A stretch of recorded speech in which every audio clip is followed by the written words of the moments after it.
Assalomu alaykum. Bugun og'izda eriydigan pecheni tayyorlab ko'rsatmoqchiman.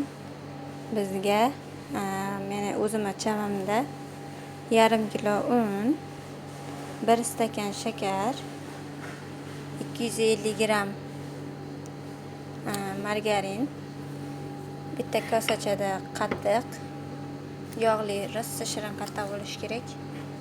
Bu yerda kabartma tuzi va vanilin, so'ngra 3 dona tuxum kerak bo'ladi xamiri uchun.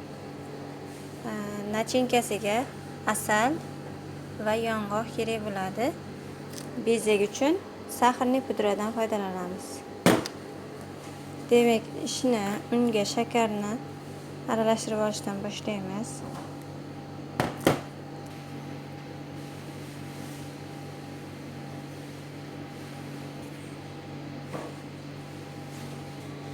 Aralashtirib oldik. Endi margarinni xolodilnikdan olgan bo'lsangiz, qirg'ichdan chiqarib olasiz. Xona haroratida turgan bo'lsa, unga uqalab qo'shib yuborsangiz bo'ladi. Hozir men qirg'ichdan chiqarib olaman. Unlab. Nima? Endi buni qirg'ichdan chiqarib oldim. Krishka holatiga kelguncha unga aralashtirib olaman. Endi buni o'rtasiga tuxum, qattiq, vanilin, kabartma tuzini solib olamiz.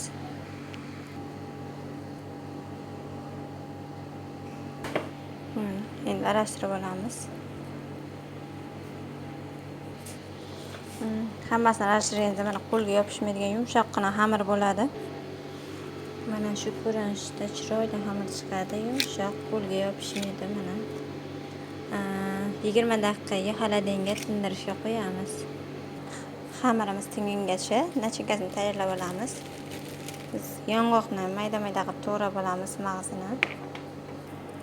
Mana shu ko'rinishga keltirib to'g'rab oldim. Endi buni asal bilan aralashtiraman.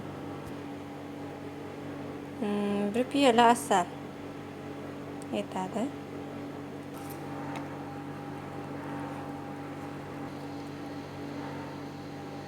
Mana shu ko'rinishga keldi. Endi buni tingan xamirimizni olib, kichik bo'laklarga bo'lib ichiga solib chiqamiz. Tingan xamirimizni yoyib oldim. Endi stakanchik yordamida kesib chiqaman.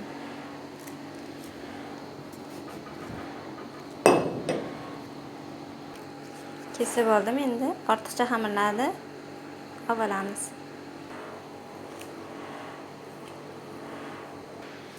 Kesganimiz biroz katta bo'lgani uchun juva yordamida yana biroz yoyib chiqyapman. Mana ingichka qilib yoyib oldim. Endi nachinkani solib chiqaman. Mana hammasiga nachinkam bo'lib chiqdim. Hozir ragalik shaklida o'rab chiqaman. Kichkina yordamchim ham shu yerda mana.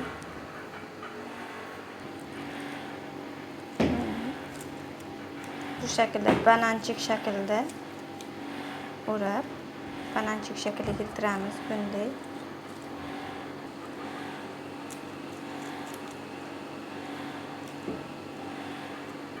Mana hammasini bananchik shaklida o'rab chiqdi. Ikkala uchini tugib qo'yamiz, qinchib qo'yamiz. Endi buni listga terib olamiz.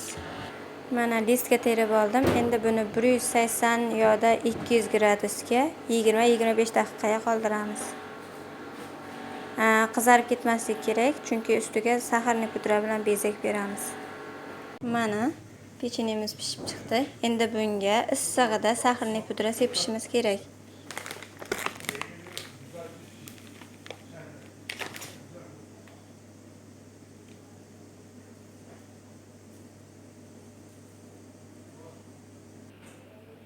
Mana istagingizga ko'ra dasturxonga qo'yishingiz mumkin. Yoqimli ishtaha. Ichini ko'rinishini ham ko'rsatib o'tishim kerak edi albatta. Mana og'izda eriydigan nachinkasi asal va yong'oqdan iborat. Juda ham yumshoq.